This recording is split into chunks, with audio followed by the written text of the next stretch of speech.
আচ্ছা, এবার দেখো স্ক্রিন ভিজিবল আছে সবার কাছে? হ্যালো, হ্যাঁ স্যার। ঠিক আছে। আচ্ছা, তোমার আজকে যেহেতু নতুন জয়েন করেছো, তোমার জন্য একটা ছোট ইনফরমেশন একটু বলে রাখি।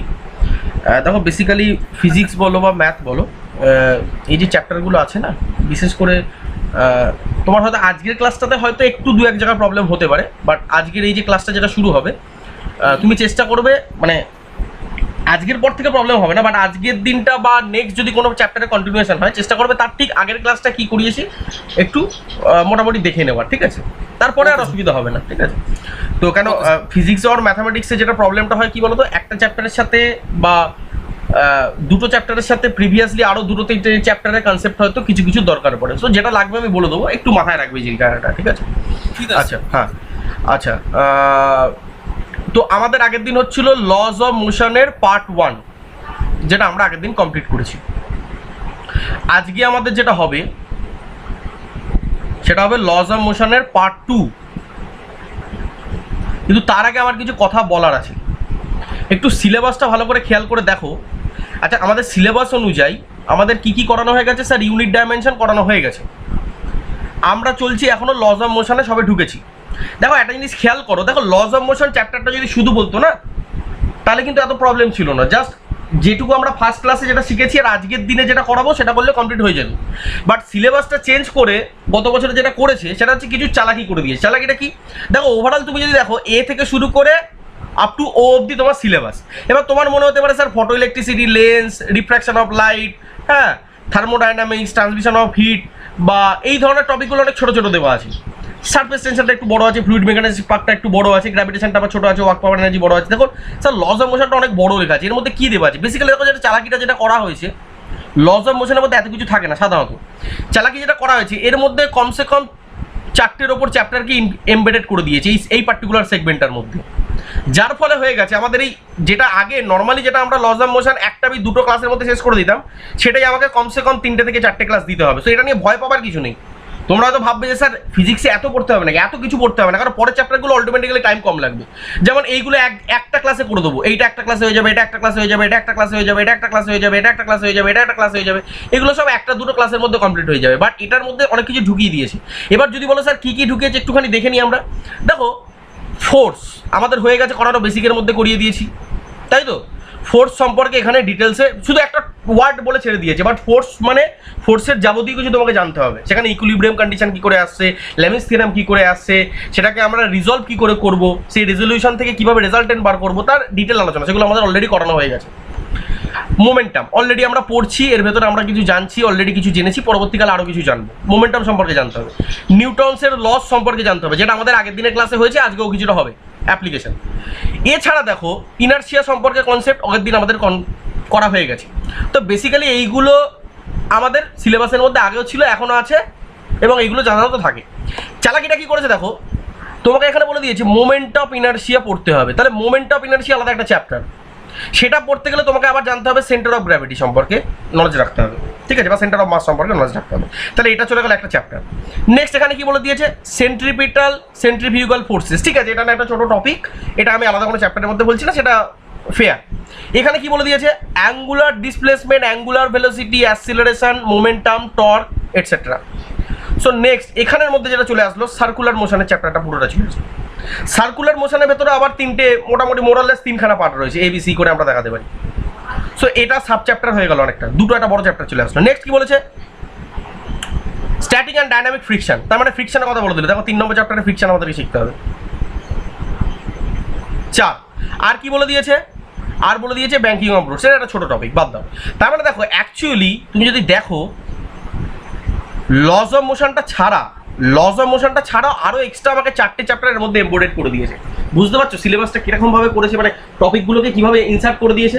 তো এটা দেখে আপাতত দৃষ্টিতে মনে হবে এখানে ছোটো একটা জিনিস, বাট এইটা একটু সময় লাগবে। সো এটা ফ্রাস্ট্রেশন হওয়ার কোনো জায়গা নেই, আমি এটাই বলতে চাইছি, মাথায় এটা রাখো। সো লজ অফ মোশনের মধ্যে বেসিক্যালি কিন্তু এই কম্পোনেন্টগুলো পড়তে হবে। আচ্ছা, ফ্রিকশন সম্পর্কে আমাদের আলোচনা হয়ে গেছে, হ্যাঁ স্যার হয়ে গেছে।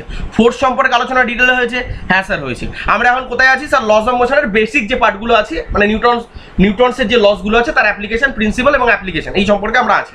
তো এর পার্ট 1 পার্ট 2 চলছে। এছাড়া আমাকে যেটা করতে হবে, এক্সট্রা দুটো topic and moment of inertia, centre of gravity, এইটা করলে তারপরে পুরো লস অফ মোশনের মধ্যে যা টপিক আছে সেটা কিন্তু আমাদের কমপ্লিট হবে। সো বারা বলছি ঘাবড়াবে না, এটা মাথায় রাখবে। আর তোমরা যখন খাতায় নোট বানাবে না, প্রত্যেকটা জায়গায় যেদিন যেটা করাচ্ছি, যেমন এখন লস অফ মোশন পার্ট 2 চলছে, তো তোমরা খাতায় কিন্তু ওই উপরে লস অফ মোশন হেডিং দিয়ে তার আন্ডারে সাব টপিকগুলো দিতে থাকবে। তাহলে পরীক্ষায় কিন্তু এটা মাথায় খেলবে না কোন চ্যাপ্টার থেকে কি ধরনের কোশ্চেন ফর্ম করেছে, সেটা বোঝার আন্ডারস্ট্যান্ডিং এর জন্য এটা করবে।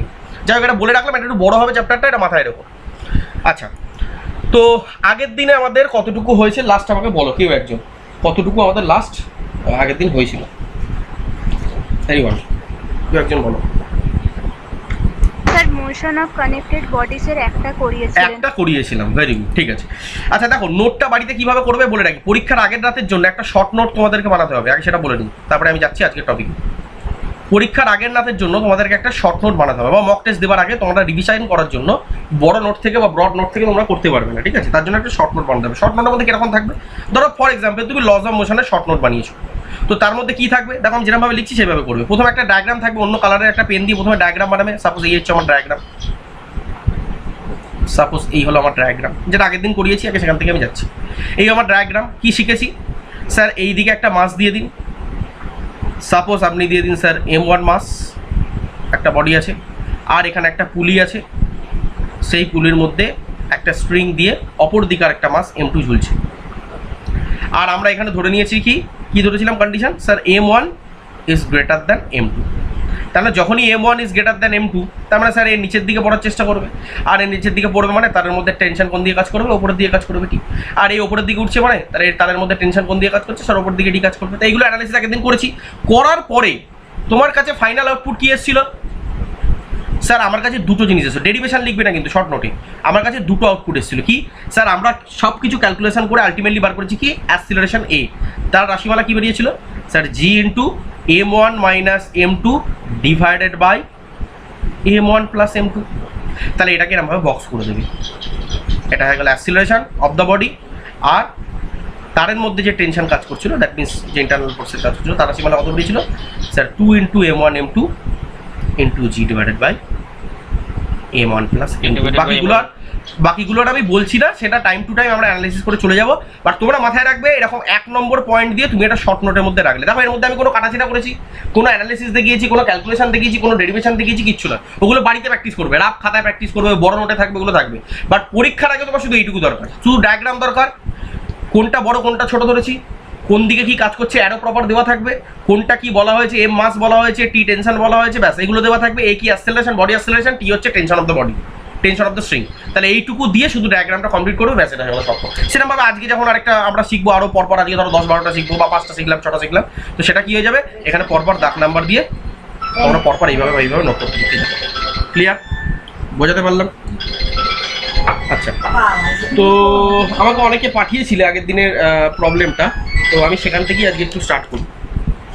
যাদের হয়েছিল তারা পাঠিয়েছিল, যাদের হয়নি তারা দেখে নাও। আচ্ছা, আমার প্রবলেমটা কী ছিল আগের দিনের?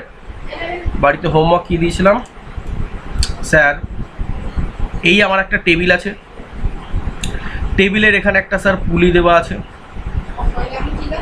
আর এই পুলির ওপর দিয়ে একটা স্ট্রিং পাস করছে। স্ট্রিংয়ের একদিকে টেবিলের এক কোণার দিকে ঝুলে আছে কি স্যার? M1, আর অপরের দিকে টেবিলের ওপর বসে আছে কি আরেকটা বডি, দ্যাট ইজ M2। মনে রাখবে এখানে যে দুটো বডি নিয়েছি, এটা হচ্ছে বডি নাম্বার 1, এটা হচ্ছে বডি নাম্বার 2, বা এটা অবজেক্ট নাম্বার 1, এটা অবজেক্ট নাম্বার 2। এখানে অবজেক্ট নাম্বার 1 এর মাস কত বলে দেওয়া আছে স্যার? মাস বলে দেওয়া আছে M1। অবজেক্ট নাম্বার 2 এর মাস কত বলে দেওয়া আছে স্যার? মাস বলে দেওয়া আছে M2। আচ্ছা, এখানে কি ফ্রিকশনের কথা বলেছি? না স্যার বলেননি। প্রথম কেসে আপনি যেটা বাড়িতে কাজ দিয়েছেন ফ্রিকশনের কথা বলেননি। তাহলে এটা কি স্যার? এটা ফ্রিকশনলেস কন্ডিশন। আরেকটা কথা বলে রাখি, এখানে অনেকের মনের মধ্যে প্রশ্ন জাগবে, যারা একটু ক্লাস 12-এ পড়াশোনাটা করেছিলে ঠিকঠাক করে, তোমাদের এখানে মনের মধ্যে একটা প্রশ্ন জাগছে, জানি এটা হয়তো আমি মেনশন করছি না, বাট তোমাদের মধ্যে মনে জাগছে যে স্যার আপনি কি এখানে পুলির এখানে কোনো ফ্রিকশনের কথা কনসিডার করছেন না? না। সো এখানে মাথায় রাখবে, আমি বলি বা না বলে, যদি বলা না থাকে তার মানে জানবে এখানে ফ্রিকশনের কোনো কথা বলা হয়নি। আর যদি বলে দেওয়া থাকে পার্টিকুলারলি কোনো কেস মেনশন করে দেয় তাহলে পুলির মধ্যে আছে। সাধারণত তোমাদের সিলেবাসে যেটুকু যা প্রবলেম আসছে বা যেরকম যা সিলেবাস মেনশন করেছে সেখানে তুমি ধরে রাখো যে স্ট্রিং এর মাস আর পুলির ফ্রিকশন এগুলো কনসিডার হবে না, 99% কেসে হবে না। তাও এক্সেপশনাল দু একটা প্রবলেম শেষের দিকে আমি করিয়ে দেবো, ঠিক আছে, অ্যাডভান্স লেভেলে। বাট তোমার আপাতত লাগবে না, স্ট্রিং এর মাস এখানে কনসিডার করবে না। সো এখানে পুলিটা হচ্ছে তোমার ফ্রিকশনলেস, পুলির কোনো ওয়েট নেব না, সো পুলিটা হচ্ছে ওয়েটলেস। অ্যান্ড দ্বিতীয় কথা, এই যে দড়িটা নিয়েছি, এই দড়িটা কি, বারবার এগুলো বলবো না, এই ওয়্যারটা কি, ওয়্যারটাও ওয়েটলেস। আমি ধরে নিচ্ছি, তুমি বলে রিয়েলিটি কি স্যার এটা সম্ভব, ওয়েট কি নেই, আছে, কিন্তু আমরা এখানে কনসিডার করবো না, বলতে পারলাম। মানে এই দড়ির যে ওয়েটটা আছে সেটা আমরা এখানে নেগলিজেবল, আমরা ধরে নিচ্ছি। আর পুলির মধ্যে কোনো ফ্রিকশন কাজ করছে না, সো পুলিটা ফ্রিকশনলেস আমি ধরে নিচ্ছি। আর পুলিটা যদি মুভমেন্টও করে থাকে কোনো ক্ষেত্রে, মানে এটার ক্ষেত্রে তো ফিক্সড আছে, কোনো ক্ষেত্রে যদি মুভমেন্টও করে থাকে পুলি, তাহলে সেক্ষেত্রেও তার ওয়েটটা নেগলিজেবল। আপাতত শুরুর দিকে আমরা যে কজগুলো অ্যানালাইসিস করবো এটা মাথায় ঢুকিয়ে নাও, সেটা বারবার জিজ্ঞেস করার দরকার নেই, বা কারোর মনে যদি প্রশ্ন হয়ে থাকে তাহলে সেগুলো আমি ক্লিয়ার করে দিলাম। শুধু ফ্রিকশন কোথায় কনসিডার করবো, এইখানে এই টেবিলের ওপর বা এই যে ফিক্স প্লেনটা ধরেছি সেই প্লেনের উপর ফ্রিকশনটা কনসিডার করবো। তো এটার উপরে আমাদের আগে পুরো বেসিক যতগুলো প্রবলেম আছে কেস আমরা আগে সব অ্যানালাইসিস করে নেবো, বোঝাতে পেরেছি? তাহলে পুলি ফ্রিকশনলেস হবে, পুলি ওয়েটলেস হবে, আর যে ওয়্যারটা দিয়ে দিয়েছি সেই ওয়্যারটা ওয়েটলেস আমরা ধরে নেবো, বলতে পারলাম, মানে ওয়্যারটার নিজস্ব কোনো ওয়েট নেই। এই কনসিডারেশনে পুরো প্রবলেমগুলো তোমরা পরপর করবে, এইগুলো জিনিস যেন বারবার আলোচনা করতে না হয়। চলো নেক্সট, এখানে কন্ডিশন কি দিয়েছিলাম বাড়িতে, স্যার বলে দিয়েছিলাম M1 বড় হবে কার থেকে, M2 এর থেকে, তাই তো? তাহলে এবার এটাকে যদি অ্যানালাইসিস করতে হয় কীভাবে করবে বলো? অনেকে করেছো আমি জানি, তাও আমি এটাকে বলে দিচ্ছি বাকিদের জন্য যারা যারা করনি। কী করতে হবে স্যার? প্রথম কাজ হচ্ছে আমাকে এই পার্টটাকে অ্যানালাইসিস করতে হবে, দ্বিতীয় কাজ হচ্ছে আমাকে এই পার্টটাকে অ্যানালাইসিস করতে হবে, তাই তো? তাহলে চলো করি। তাহলে প্রথম পার্টটাকে যদি অ্যানালাইসিস করি কী হবে বলো? প্রথম পার্টটাকে যদি অ্যানালাইসিস করি, আগে দেখো প্রথম পার্টে কে কে কাজ করছে, আগে বলো তো। এই বডিটার ওয়েট কোন দিয়ে কাজ করবে স্যার? এই বডিটার ওয়েট নিচের দিয়ে কাজ করবে, সেটা কত হবে স্যার? আমি কিছু নেই মানে আমি ধরে নিচ্ছি এখানে জি কাজ করছে, এই জায়গাকার প্লেসের অ্যাসিলেশন ডিউ টু গ্র্যাভিটি জি কাজ করছে। তার মানে এটা যদি M1 হয় তাহলে আমরা কি জানি বডির ওয়েট ইজ ইকুয়াল টু কত হবে স্যার? M1 ইন্টু জি হবে, রাইট? আচ্ছা, ভেরি গুড। তাহলে এটা নিচের দিয়ে কাজ করবে, তাহলে এখানে আমি লিখি স্যার এই পার্টটাকে যদি অ্যানালাইসিস করেন তাহলে ওয়েট কোন দিয়ে কাজ করবে স্যার? ওয়েট কাজ করবে নিচের দিকে, কত? M1G। নেক্সট, আচ্ছা ওয়েট নিচের দিয়ে কাজ করছে কিন্তু এর সাথে একটা দড়ি আটকে আছে, দ্যাট মিনস একটা ওয়্যার আটকে আছে, তাহলে ওয়্যারটা কি করবে? ওয়্যারটা আবার এই ব্লকের সাথে আটকে আছে, তার মানে ওয়্যারটা কিছুটা পরিমাণ রেজিস্ট্যান্স দেবে, দ্যাট মিনস এই তারটার মধ্যে কিছু একটা টেনশন ডেভেলপ হবে। সেই টেনশনটা কোন দিয়ে কাজ করবে স্যার? যেদিকে ওয়েট কাজ করছে তার অপোজিট দিকে আমরা তার বেঁধে ঝুলে আছে, অন্য একটা বডি আটকে আছে, তাহলে ডেফিনেটলি এর অপোজিট দিয়ে কাজ করবে। তার মানে ওপর দিয়ে কে কাজ করবে স্যার? টেনশন টি কাজ করবে, বোঝাতে পেরেছি? ক্লিয়ার? আচ্ছা, বডি যখন নিচের দিকে নামছে তাহলে বডির নিজস্ব একটা অ্যাক্সিলারেশন আছে, বডির নিজস্ব অ্যাক্সিলারেশন আছে, কত স্যার আমি জানি না, তাহলে ওটাই আমাকে বার করতে হবে, A আর T। তাহলে আমি ধরে নিচ্ছি বডির অ্যাক্সিলারেশন স্মল a, আর বডির টেনশন তো টি আমি এখানে ধরেই নিয়েছি। তাহলে এবার অ্যানালিসিসটা কী হবে বলো? কে বলবে বলো? আগে বলো কোনটা বড়, M1G বড় না T বড়? বডি যদি নিচের দিকে নামে তাহলে M1G বড় হবে T এর থেকে না T বড় হবে M1G এর থেকে? স্যার অবভিয়াসলি M1G বড় হবে। তাহলে M1G বড় হলে রেজাল্টেন্ট কত হবে? রেজাল্টেন্ট মানে কি স্যার? দুটো ফোর্সের বিয়োগফল, আর কিছুই না, দুটো অপোজিট ডিরেকশনে দুটো ফোর্সেস তার বিয়োগফল। তার মানে কি স্যার? M1G যেহেতু বড় তার মানে এটা থেকে বাদ দিয়ে দিলাম T, তাহলে একটা আলু থেকে একটা আলু বাদ দিলে বা দুটো আলু থেকে একটা আলু বাদ দিলে পড়ে থাকে কি আলু, দুটো পটল থেকে দুটো পটল বাদ দিলে পড়ে থাকে কি পটল। তাহলে একটা ফোর্স থেকে ওয়েটটা কি? Weight one kind of force, body force. তাহলে ওয়েট থেকে মানে একটা ফোর্স থেকে বাদ দিচ্ছি টি, টেনশন একটা ফোর্স, তাহলে দুটো ফোর্স থেকে বিয়োগ বা দুটো ফোর্সের বিয়োগফল কি হবে স্যার? একটা ফোর্স হবে। আর আমরা নিউটনের সেকেন্ড ল থেকে আমরা কি শিখেছি sir? Any kind of force is equal to সেই বডির মাস ইন্টু সেই বডির বডি অ্যাক্সিলারেশন, হ্যাঁ কি না? আগের দিন শিখেছি, এখন একটু নিউটন সেকেন্ড ল থেকে আমরা শিখেছি। তাহলে বলো তো M1G minus T mass B equal to কত হবে স্যার? এই বডির মাস কত M1, এই বডির বডি অ্যাক্সিলারেশন কত স্যার? A। তাহলে according to Newton second law sir এটা একটা ফোর্স যেটা বাঁদিকে আছে, তাহলে এটা ইজ ইকুয়াল টু কি হবে স্যার? M1 ইন্টু A হবে। কারো কোনো অসুবিধা থাকলে বলবে, কারো কোনো অসুবিধা থাকলে বলবে। না স্যার কোনো অসুবিধা নেই, ভেরি গুড। তাহলে এটা হয়ে গেল এক নম্বর ইকুয়েশন, চলে আসলো, ভেরি গুড। এবার আসবো নেক্সট পার্টে। আচ্ছা নেক্সট পার্টের দিকে একটু তাকাও তো, এখানে কোনো ফ্রিকশন আছে? আচ্ছা বডি কোন দিকে যাচ্ছে বলো তো? বডি বাঁ দিকে যাচ্ছে না ডান দিকে যাচ্ছে না আপওয়ার্ডে যাচ্ছে না ডানওয়ার্ড যাচ্ছে? বডি কোন দিকে যাচ্ছে স্যার? বডি ডান দিকে যাচ্ছে, ভেরি গুড। তাহলে বডিকে ডান দিকে যাচ্ছে মানে এই তারটাই এদিকে টানছে, তাহলে এই বডিটা এই দুটো বডি যেহেতু একটা তার দিয়ে জড়িত আছে তার মানে এই তার যতটা নামবে এই বডিও ততটাই সরবে, হ্যাঁ কি না?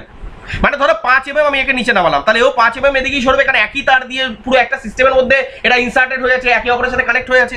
তার মানে আমি বলতে পারি স্যার এ বডির অ্যাসিলেশন যদি এ হয়, তাহলে এই বডির অ্যাসিলেশন কত হবে স্যার? ডেফিনেটলি এ হবে। কারো কোনো অসুবিধা স্যার? না। তাহলে স্যার বডিটা যখন এখানে মুভ করেছেন, তাহলে এটা দেখে ফোর্স কী কী কাজ করছে। আচ্ছা এখানে কোনো ফ্রিকশন আছে স্যার? ফ্রিকশন নেই, তাহলে একে কেউ বাধা দেবে? একে কি কেউ বাধা দেবে স্যার? কেউ বাধা দেবার নেই। তাহলে এর মধ্যে দড়ির মধ্যে কে কাজ করছে? শুধু কোন ফোর্স কাজ করছে? শুধু টেনশন ফোর্স কাজ করছে, টি, যেটা এই দড়ি থেকে আসছে, M1 এর থেকে আসছে। তার মানে এই ডান দিকের পার্টটাকে যদি অ্যানালিসিস করি, তাহলে স্যার এই হয়ে গেল আমার ব্লক, এই হয়ে গেল আমার ব্লক।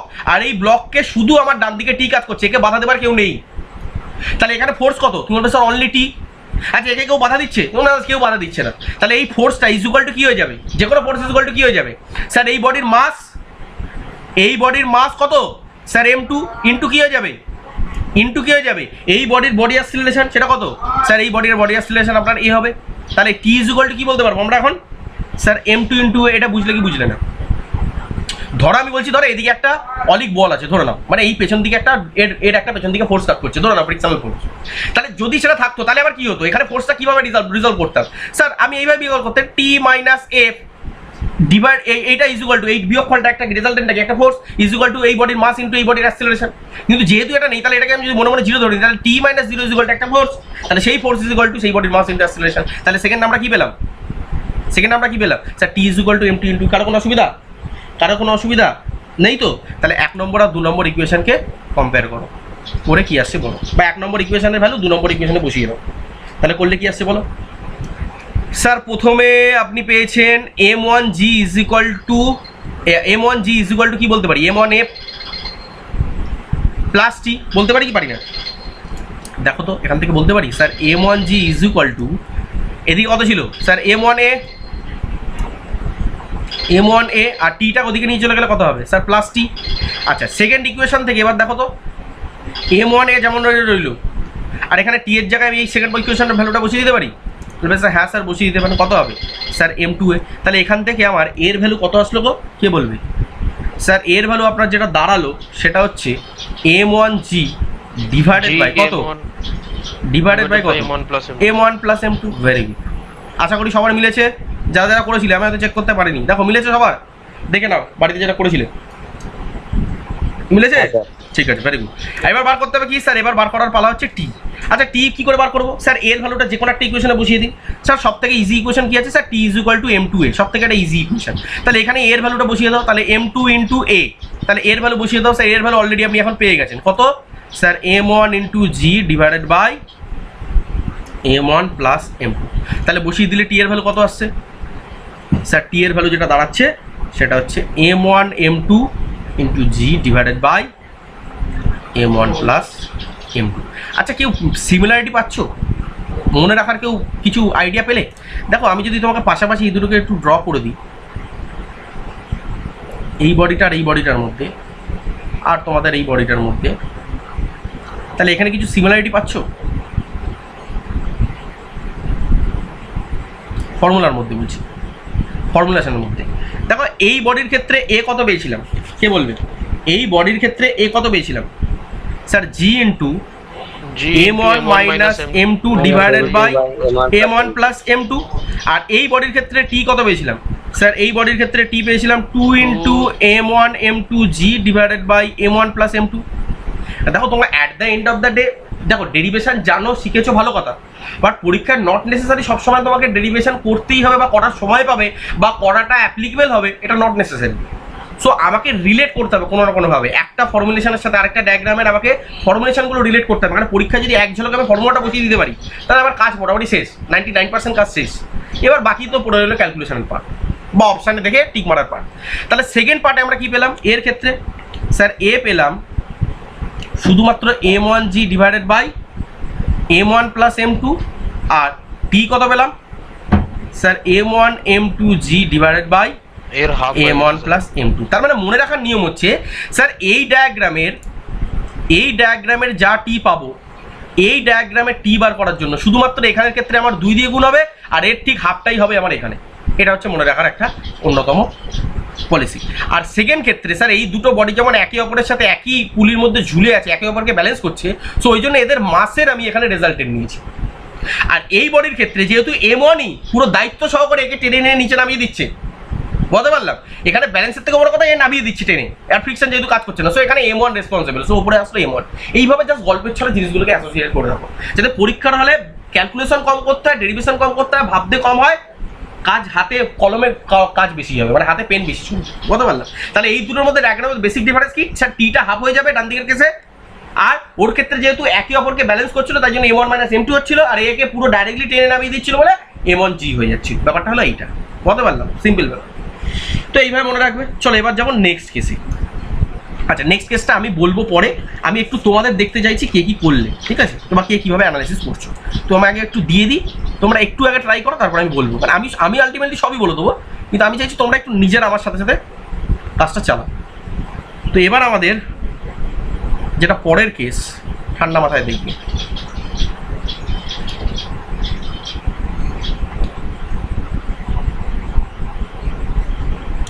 একইভাবে এটা M1,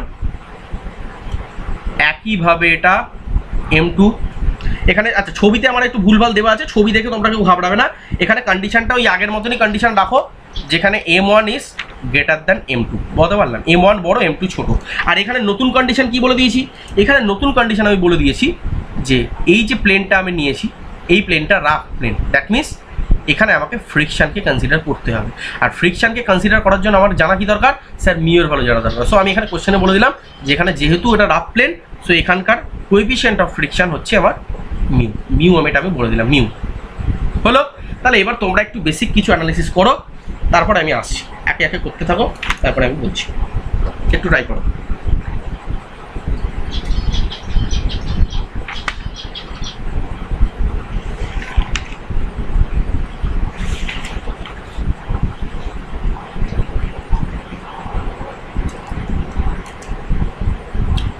আচ্ছা তোমার সাথে সাথে আমরাও করি।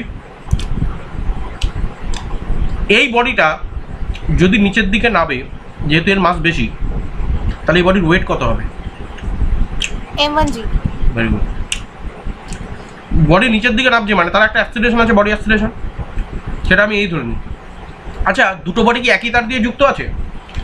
হ্যাঁ স্যার আছে। তাহলে এর বডি অ্যাক্সিলারেশন যদি এ ধরি, তাহলে এ বডিটাও তো আমার সেই ডান দিকেই যাবে, তাহলে এর বডি অ্যাক্সিলারেশন কত হবে? স্যার এ হবে। এই হবে। আচ্ছা বডি নিচের দিকে নামছে, তাহলে বডিকে আটকাচ্ছে কে? স্যার এই দড়ি।